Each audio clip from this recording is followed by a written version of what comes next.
Mais les super modèles de sa femme, de voir son bien. Ah, il y a un petit garçon qui est parti là, avec des fruits.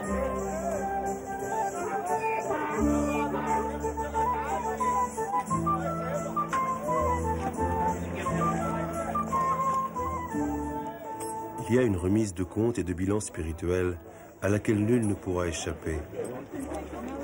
Tous, sans exception, nous devrons assister à ce règlement de comptes spirituel.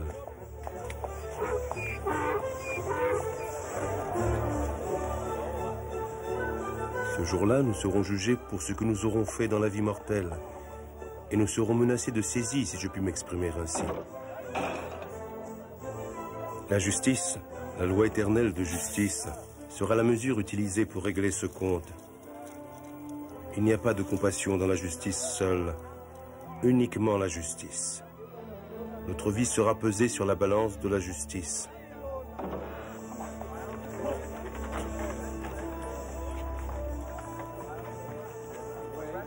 Il était une fois un homme qui désirait fortement quelque chose.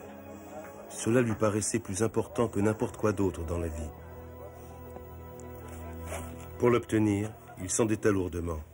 Il avait été mis en garde contre pareil endettement, en particulier par son créancier. Respectez les termes de notre contrat. Je ne demande rien de plus et rien de moins.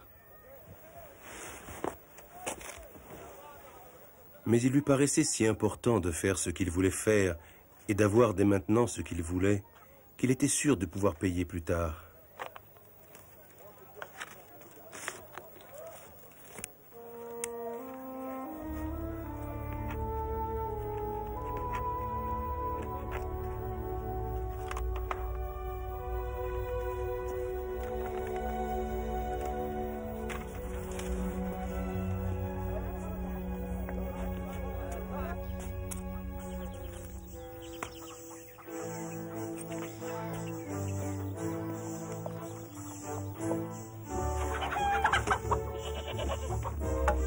Le jeune homme rembourserait un jour.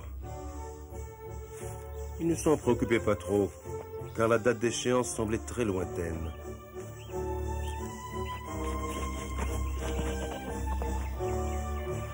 Il avait maintenant ce qu'il voulait, et c'était ce qui lui paraissait important.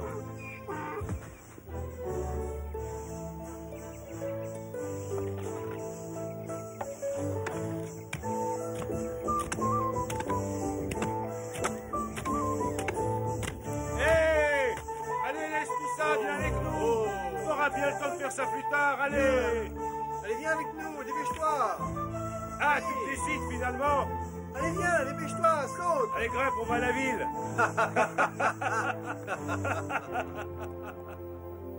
Il essayait de ne pas penser à la dette, mais il avait toujours le créancier à l'esprit.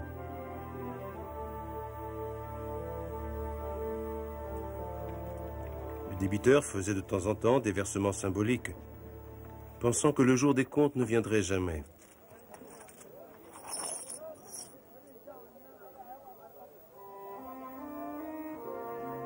Oh oui, bien sûr, je sais bien, ce n'est pas tout l'argent. La situation va bientôt s'améliorer. Je pense pouvoir vous régler là, très peu de temps.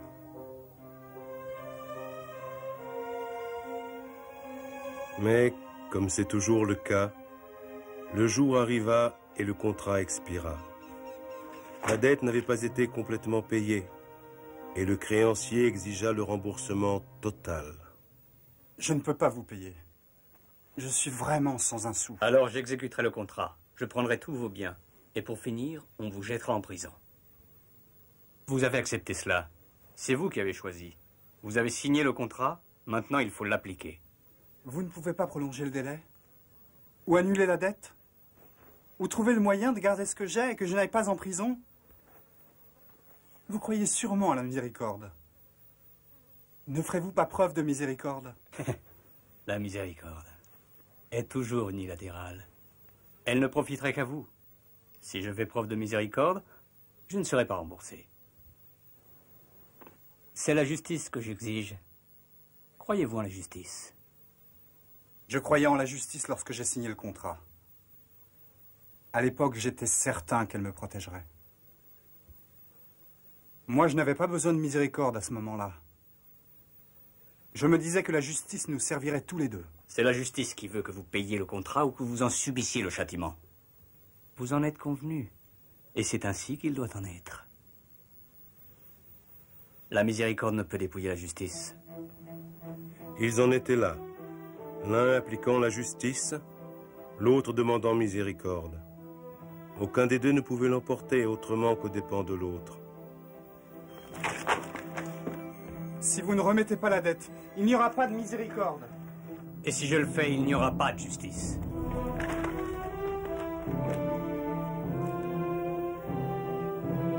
Apparemment, les deux lois ne pouvaient pas être satisfaites.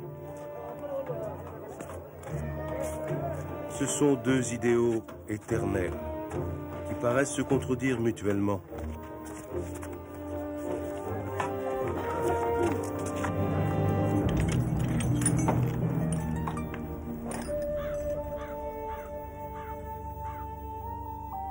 N'y a-t-il pas moyen que la justice soit satisfaite et la miséricorde aussi?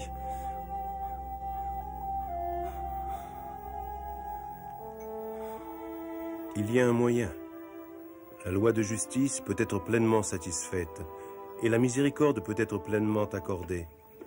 Mais il faut quelqu'un d'autre.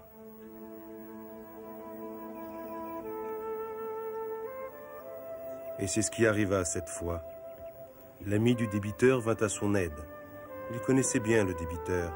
Il savait que c'était un homme à courte vue. Il le trouva insensé de s'être mis dans une si mauvaise passe. Néanmoins, il voulait l'aider, parce qu'il l'aimait. Je paierai la dette, si vous libérez le débiteur de son contrat, pour qu'il conserve ses biens et n'aille pas en prison. Vous voulez la justice? Il ne peut pas vous payer, mais moi je le ferai. Vous aurez été traité équitablement, et vous ne pouvez pas demander davantage. Ce ne serait pas juste.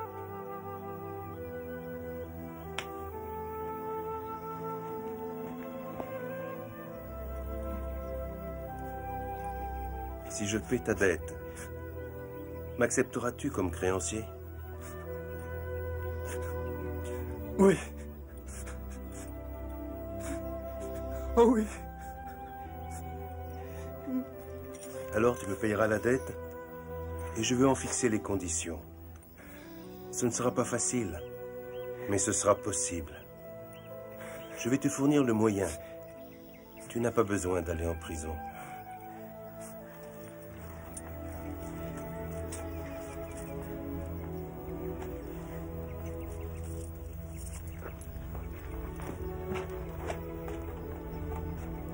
Et c'est ainsi que le créancier fut payé entièrement. Il avait été traité équitablement et le contrat avait été respecté. Le débiteur, de son côté, avait reçu miséricorde. Les deux lois étaient satisfaites. Parce qu'il y avait un médiateur, la justice avait reçu sa part entière et la miséricorde était pleinement satisfaite. Chacun de nous vit selon une sorte de crédit spirituel. Un jour, le compte sera clos et un règlement exigé. Nous pouvons voir les choses avec détachement aujourd'hui, mais quand le jour viendra et que la saisie sera imminente, nous regarderons autour de nous affolés pour voir si quelqu'un, n'importe qui, ne viendra pas nous aider. Et en vertu de la loi éternelle, la miséricorde ne peut être accordée que s'il y a quelqu'un qui est à la fois disposé et capable de prendre notre dette, de payer le prix et de fixer les conditions de notre rachat.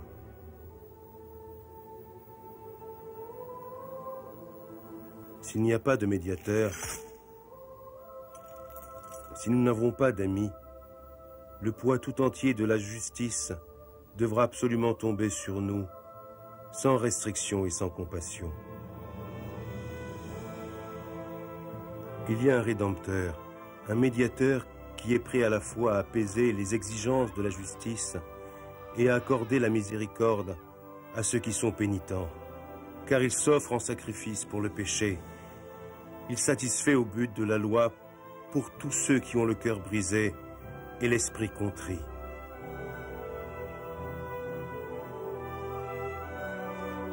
Allez, Allez, vieux, tu travailles trop. Allez, décide-toi, quoi. Attendez, Tu travailles trop depuis quelque temps, t'as changé. Bon, ben, on se reverra une autre fois. Et les buts de la loi ne peuvent être satisfaits en nul autre.